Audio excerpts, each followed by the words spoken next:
Olá pessoal, espero que estejam todos bem. Nossa aula de hoje, nós daremos continuidade aos conteúdos que estamos vendo nas aulas anteriores, que é relacionado ao metabolismo de DNA, RNA e proteínas. Hoje então veremos a tradução, que é justamente o processo que envolve a síntese de proteínas. Então, primeiramente, vocês precisam relembrar o que são os aminoácidos, né? Os aminoácidos são substâncias orgânicas, compostos orgânicos, né, relativamente simples, que são constituídos aí por carbono, hidrogênio, oxigênio e nitrogênio, e que possuem em comum essa estrutura aqui. Então você tem um carbono central aqui, o carbono alfa. Esse carbono ele é ligado a um grupo amina e um grupo de ácido carboxílico, por isso aminoácido. E aí esse carbono também é ligado a um hidrogênio. E aí, ó, esse R aqui, esse radical, é justamente o que vai diferenciar um aminoácido do outro. Por exemplo, se eu tiver aqui um hidrogênio no lugar nessa posição aqui, então eu terei uma glicina. Tá? Então, todos os aminoácidos, né, possuem em comum essa estrutura, diferenciando-se apenas com relação ao radical. Então, ó, tudo que está aqui em amarelo é o radical no caso. E aqui estão os 20 aminoácidos dos quais o código genético tem abrangência. Então, a codificação lá do RNA mensageiro para RNA transportador envolve então a presença de alguns desses 20 aminoácidos aqui, ok? Beleza. Aí então um aminoácido ele vai se ligar ao outro através de ligações peptídicas. E o que é uma ligação peptídica? É essa ligação aqui, ó. Temos um aminoácido, temos outro aminoácido. Temos aqui o grupo amina, grupo carboxila, grupo amina, grupo carboxila. Uma ligação entre um aminoácido e outro, ela sempre vai ocorrer, então, entre o grupo carboxila de um e o grupo amina do outro. Então, olha só, eu vou retirar esse oxigênio, esse hidrogênio e esse outro hidrogênio, então vou retirar uma molécula de água inteira, e aí essa ligação que estava aqui desse nitrogênio com esse hidrogênio, ela vai ocorrer agora com aquele carbono. Né? Então, você retirou tudo isso aqui, né, e ficou uma ligação livre aqui e outra aqui, então eles vão se ligar. Então está aqui, ó. Isso é uma ligação peptídica. Então, à medida que um ribossomo vai sintetizando uma proteína, seguindo a sequência lá do RNA mensageiro, ele vai realizando essas ligações peptídicas entre o aminoácido e a tua cadeia de aminoácidos vai cada vez aumentando, tá? Então, isso são as ligações peptídicas.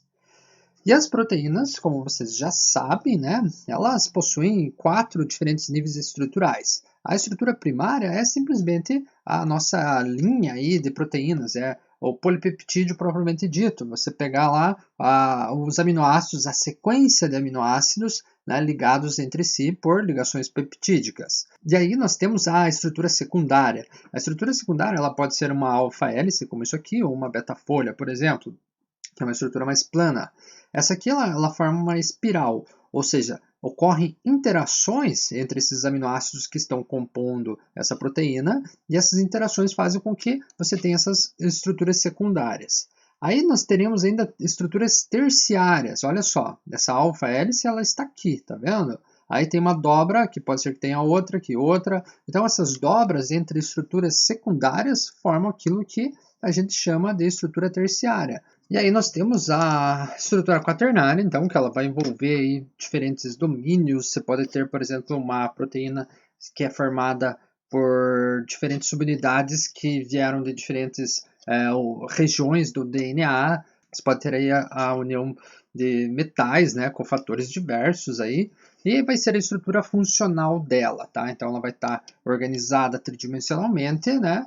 E, claro, uma estrutura quaternária vai contemplar, né, as estruturas terciária, secundária e primária lá dentro dela. Então, se eu pegar uma dessa aqui e for desenrolando ela, no final das contas eu chego na estrutura primária.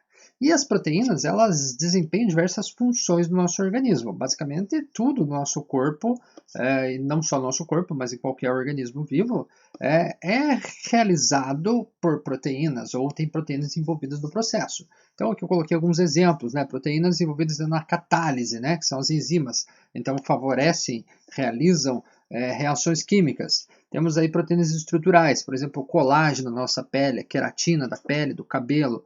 Aí nós temos aí proteínas de reserva, por exemplo, a albumina e caseína. Proteínas de transporte, por exemplo, a hemoglobina do sangue também, lá das hemácias, transporta oxigênio. As proteínas da membrana, que a gente já viu, que fazem os transportes, aí, tanto ativo quanto passivo.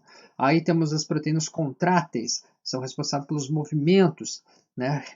Tudo que se faz de movimento é realizado por proteínas. Por exemplo, a quitina e a miosina. Nossos músculos, toda a nossa musculatura é constituída por essas proteínas, e a interação entre elas faz a contração do músculo como um todo, e a contração e os movimentos aí do teu corpo. Então, proteínas. Sinalização, então, proteínas aí que têm função hormonal, por exemplo, a insulina ou prolactina, a insulina que faz tuas células absorver a glicose que está no sangue, a prolactina que faz as glândulas mamárias produzirem leite. Proteínas receptoras, também lá da membrana, recebem as informações, por exemplo, no teu neurônio, lá recebendo as informações de neurotransmissores, vão te deixar triste, vão te deixar feliz, vão fazer você aprender, vão estimular algum músculo ou vão te informar alguma sensação, e aí por aí vai. Então percebam a importância das proteínas aí nos nossos organismos. E aí, como a gente já havia visto na aula anterior, né, o processo de produção de proteínas a partir das informações lá do DNA, a gente conhece por expressão gênica. Então, nós temos os genes, né, as sequências de DNA codificante, que são transcritos em RNAs, e esse RNA mensageiro, que no caso será traduzido em forma de proteína. E só para relembrar a primeira parte, né, a transcrição, envolve justamente você pegar a informação que está no DNA e transcrever em RNAs. E esses RNAs podem ser desses 5 tipos aqui principalmente. Tá? Hoje a gente vai focar mais nesses 3 aqui, RNA ribossômico, transportador e mensageiro. Tudo isso sai do núcleo e sai lá para o citoplasma. O RNA ribossômico ele vai formar em subunidades ribossômicas ainda lá no núcleo. E aí, depois disso, vai sair lá para o citoplasma também, aonde a tradução ocorre. Deixa eu só tirar aqui, só um pouquinho. E aí, como eu já havia comentado um pouquinho com vocês na outra aula, então olha só o envolvimento dos 3 RNAs aqui no processo da tradução. Tradução, que é o conteúdo de hoje. Eu tenho os aminoácidos, a gente já viu que temos aí 20 aminoácidos que podem ser utilizados pelas nossas células para a produção das proteínas. Então é como se você tivesse um alfabeto e pudesse produzir aí a proteína com a sequência de letras que você quisesse, né? Nesse caso, você pode produzir proteínas com a sequência de aminoácidos que você quiser. Não que você quiser, mas que estiverem codificados lá pelo teu DNA. Aí então vai vir o RNA transportador, que vai transportar os aminoácidos. O RNA mensageiro vai ter as informações na forma de códons. Os códons são os tripletes, são aí as trincas de bases nitrogenadas que serão traduzidas, serão literalmente traduzidas, né, pelo ribossomo com o auxílio do RNA transportador, já que o RNA transportador vai ter o anticódon que vai plugar nos códons específicos. Tá? E à medida que esse ribossomo vai avançando, né, ele veio avançando aqui, ele vai passando pelos códons até que a cadeia polipeptídica vai sendo aumentada. Ok?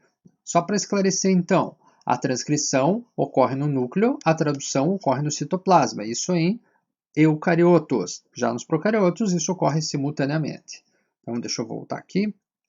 Vamos seguindo então. Olha só, aqui nós temos a estrutura do ribossomo. O ribossomo, vocês já viram, né, em aulas anteriores, que ele é constituído por 2 subunidades, uma subunidade menor e uma subunidade maior. Vocês vão ver que tem algumas ilustrações que o ribossomo está para cima, que a subunidade maior está para cima, alguns está para baixo, isso não faz diferença, tá? O que vai acontecer? Ó, percebam que aqui na subunidade maior eu tenho 3 sítios aqui, né? Eu tenho o sítio E, o sítio P e o sítio A. Tá? O sítio A é o sítio de entrada, então é aqui que vai entrar o RNA transportador trazendo, né, carregado com um aminoácido. Tá? Então, chegou aqui, o sítio P é o sítio de ligação, é aqui, quando estiver aqui, que vai ocorrer a ligação peptídica. E o sítio E é o sítio de saída. Então, olha só, eu estou aqui já com um polipeptídeo formado, né? Eu tenho 5 aminoácidos e está chegando mais um. Beleza, o que vai acontecer aqui? Vai ocorrer uma ligação peptídica entre essa alanina e essa fenilalanina, certo? Isso vai acontecer justamente quando tudo isso aqui se deslocar e esse RNA transportador ocupar esse local aqui e esse RNA transportador ocupar esse local aqui. Então, quando esse RNA transportador ocupar o sítio P, e esse RNA transportador que está ligado à fenilalanina ocupar o sítio E, no caso, né, esse RNA transportador aqui vai cair fora, né, o sítio de saída. Então, esse aqui vai ocupar, né, quando essa ligação peptídica ocorrer. E aí, ocorrendo essa ligação peptídica, né, essa fenilalanina vai estar ligada aqui nessa alanina e esse RNA transportador vai estar aqui. Aí vai estar livre para chegar outro RNA transportador contendo outro aminoácido. E à medida que isso vai acontecendo, a nossa cadeia polipeptídica vai aumentando. Tá? A cadeia polipeptídica é justamente essa sequência de aminoácidos ligados entre si aí por ligações peptídicas. Tá? E aí nós temos o código genético. Tá? Muitas vezes eu escuto os alunos falando errado ou escrevendo errado, não só os alunos, outras pessoas também, falando, por exemplo, com relação ao seu genoma, com relação à sua combinação de genes, né, o teu genótipo, que seria justamente os tipos de genes, os alelos que você tem, né, as tuas sequências lá do teu DNA, mas falando isso como, o meu código genético, meu código genético é diferente do teu. Errado. Tá? O código genético ele é padrão universal praticamente. O nosso código genético é igual ao das plantas, é igual ao dos fungos, é igual ao dos outros animais. E é por isso que a gente consegue fazer transgenia. É por isso que eu consigo pegar um gene de uma bactéria e colocar numa planta e esse gene funcionar lá na planta. É por isso que eu consigo pegar um gene humano, colocar numa bactéria e fazer esse gene funcionar lá na bactéria. É por isso que eu consigo pegar o gene do vagalume, colocar num peixe e fazer o peixe brilhar no escuro. Porque o código genético é o mesmo. O código é justamente como que a coisa está codificada, como que a informação está codificada.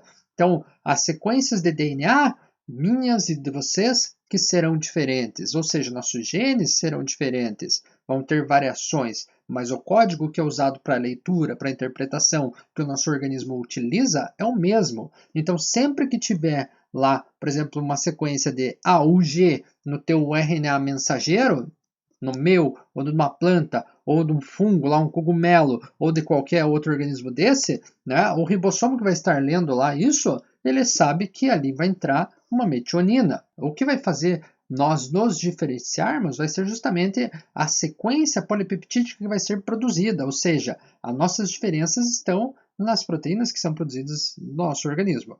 Então, olha só, percebam que aqui, ó, isso aqui é uma tabelinha, né, do nosso código genético, e aqui eu tenho a primeira letra, a segunda letra e a terceira letra, de 5 linhas para 3 linhas. Porque, como eu falei para vocês, os códons eles são feitos de 3 nucleotídeos, e os anticódons também, porque são as sequências complementares aos códons. Então, sempre que eu tiver um códon lá, então vai ser uma fenilalanina. Sempre que eu tiver ali, como eu falei para vocês, um AUG, vai ser a metionina. Tá? Metionina e fenilalanina são alguns dos aminoácidos. Se vocês perceberem aqui, esse código aqui, ele contempla, ele abrange aí os 20 aminoácidos que eu falei para vocês lá no começo, tá? Existem outros aminoácidos na natureza, né, mas esses não são utilizados diretamente na síntese de proteínas, ok? Agora perceba uma coisa aqui, ó. A metionina que eu falei para vocês, olha que está como iniciador. E aqui eu tenho 3 que a gente chama de stop códons ou códons de parada, né? Que são os terminadores. Então, o AA, o AG e o GA. Então, sempre que o ribossomo estiver produzindo uma proteína, estiver fazendo as ligações peptídicas, quando ele chegar em alguma dessas sequências aqui, em algum desses códons, ele vai parar. Então, ele só vai iniciar quando tiver o A ou o G e só vai parar quando tiver o UAA, ou o GA ou o AG. Estão entendendo?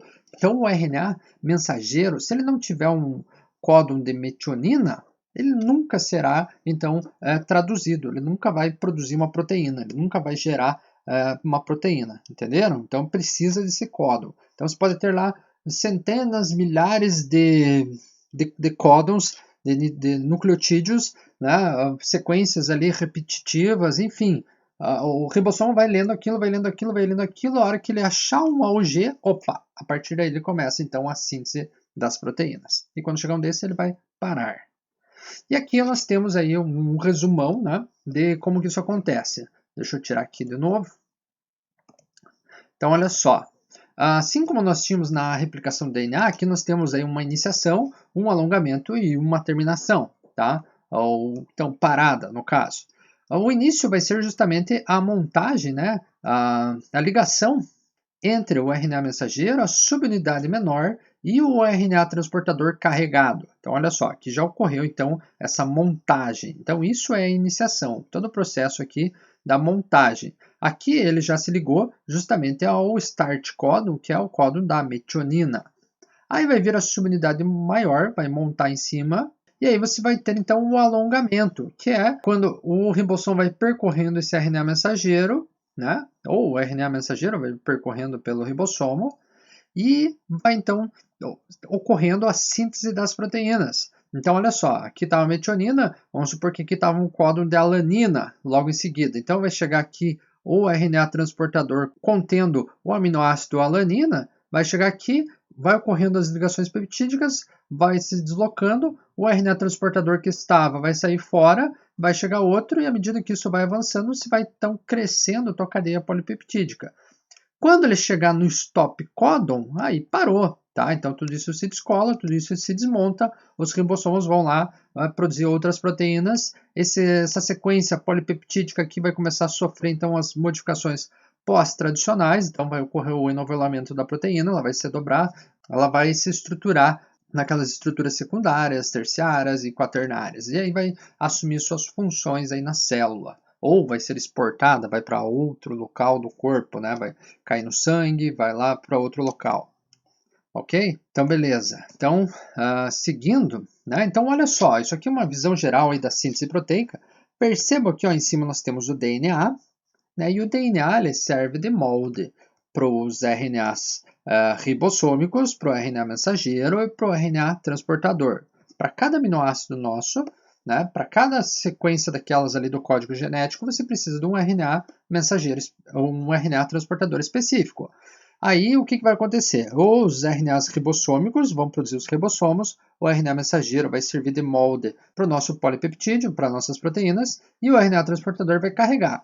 Então percebam que toda a nossa informação genética, praticamente, ela está aí só para produzir as proteínas. Mas a gente acabou de ver que as proteínas elas são importantíssimas, que praticamente tudo que é feito no nosso corpo é feito por proteínas. Então, no fim das contas, as diferenças entre eu e vocês, né, e entre vocês e as outras pessoas, entre nós e os outros organismos, estão na realidade, né, ocorrendo nas nossas proteínas. Nós somos diferentes porque temos proteínas diferentes.